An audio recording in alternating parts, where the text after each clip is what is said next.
everybody. Hello, everybody. Welcome back to our English class. For today, we have an interesting lesson, Across Culture 3. Look at the photos. You can see Bedouins, Semi people, and Moroccan people. But what are these people? What is their lifestyle? Where do they live? What can they do for their living? Are there many of them nowadays around the world? So follow your teacher to the reading text to read and make it more clear for you. Nomads, Pakica completare. For nomads, being on the movie is part of everyday life. Për këto pakica, të qenurit në shtektim, në rrugtim, është pjesë e jetës së tyre të përditshme. Some move to look for food or their animals and themselves, others travel to buy and sell things. Disa nga këta lëvizin për të gjetur ushqim për vete dhe kafshët e tyre, të tjerët për të udhëtuar, për të blerë dhe për të shitur gjëra. Actually, there are many nomads left in the world nowadays, but some nomadic people still survive. Në fakt, nuk ka shumë grupe pakica të tilla në përbot në ditët e sotshme, por njerëz të tillë akoma kanë mbijetuar. The first one, the reindeer people, which is called the Semi people. So this paragraph is connected to Semi people, photo B. So 1B. The Semi live in northern Scandinavia. Këta jetojnë në Skandinavinë Veriore. Most of them now have normal jobs in towns and cities, but some carry on their traditional way of life. Shumica e tyre tani janë kthyer në gjendje normale duke punuar në qytete, por disa vazhdojnë akoma me traditat e tyre të jetesës. In early summer, they go on a long journey north with their reindeers. Në fillim të verës, ata shkojnë në një udhëtim të gjatë në veri bashkë me drerët e tyre. The Semi take them far into Arctic Circle to find grass and plants to eat. Ata I çojnë drerët e tyre shumë larg në rrethin arktik për të gjetur bardhë dhe bim për të ushqyer. When autumn begins, they take the reindeer south again. Kur vjen vjeshta, ata I kthejnë përsëri drerët në jug. Nowadays, the Semi use snowmobiles and mobile phones when they are looking after their animals. Në ditët e sotme, këto fise përdorin motor të bore dhe celular kur janë në kërkim për të gjetur kafshët e tyre. However, they still wear their colorful costumes and sing their traditional songs. Gjithsesi, ata akoma veshin kostumet e tyre shumë ngjyrshe dhe këndojnë këngët e tyre tradicionale. The second paragraph is Desert Survivors, which is talking about Bedouins. So it is related to photo E, Bedouin. Ndryshe quhen dhe mbijetuesit e shkretëtirës.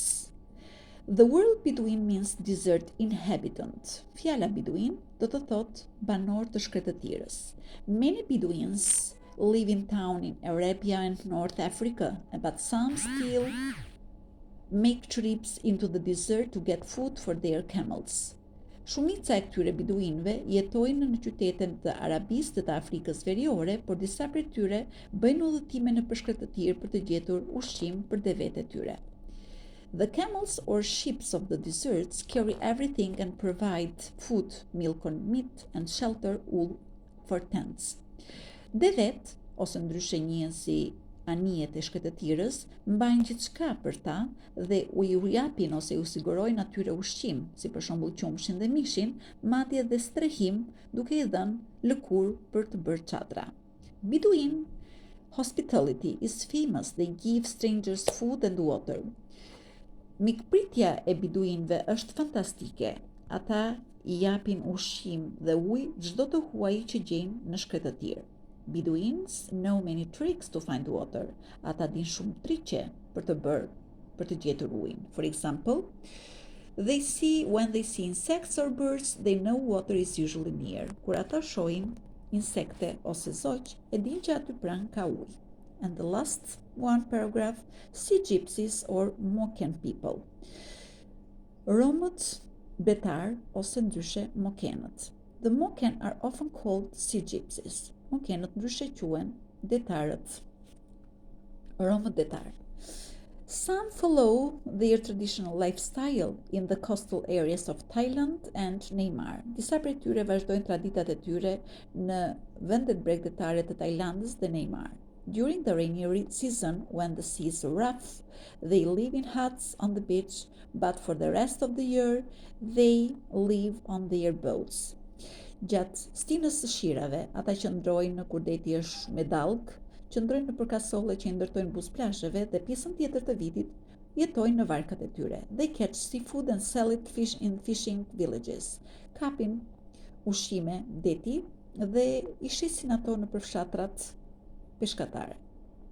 Moken children learn to swim before they can walk. Fëmijët Moken mësojnë të notojnë para se të ecin. They can see underwater twice as clearly as the rest of us, and they can stay underwater twice as long. Ata mund të notojnë në ujë dhe mund të shikojnë në ujë shumë herë më qartë se njerëzit normal. The Moken people know the sea very well. Before the tsunami in 2005, they left the sea and looked for high ground. Njerëzit Moken e njohin mirë detin. Para se të ndodhte tsunami në vitin 2005, ata u larguan nga deti dhe u ngjitën në majtë të kodrave për t'u strehuar. So, for these readings, you'll do exercise 1 in the book. Find the sentences if they are false or true and underline them here in the text. Then you have to find which of these people do these things by underlining once more in the text, and then you have to find the blue words, some others in line in the text, and tell which words they stand for. While at exercise 6 there is word builder, actually and nowadays. Actually në fakt, nowadays në ditët e sotshme. Journey and trip, udhëtime. Kujdes, mos ngataroni përdorimin e këtyre fjalëve. Carry and wear, mbajnë dhe veshin. So here you have to practice. You have to underline the correct word. For more words that can be easily confused, you have the words here in brackets. Steal and rob. Rob we use for bank and steal for money. Earn and win. Earn we said for money and win for lottery. We have bring and take. Bring. Bring me something, take that thing and go there. While in exercise 9, you have to do this as a classwork. Answer these questions and express your opinion. Thank you for your attention and see you next time.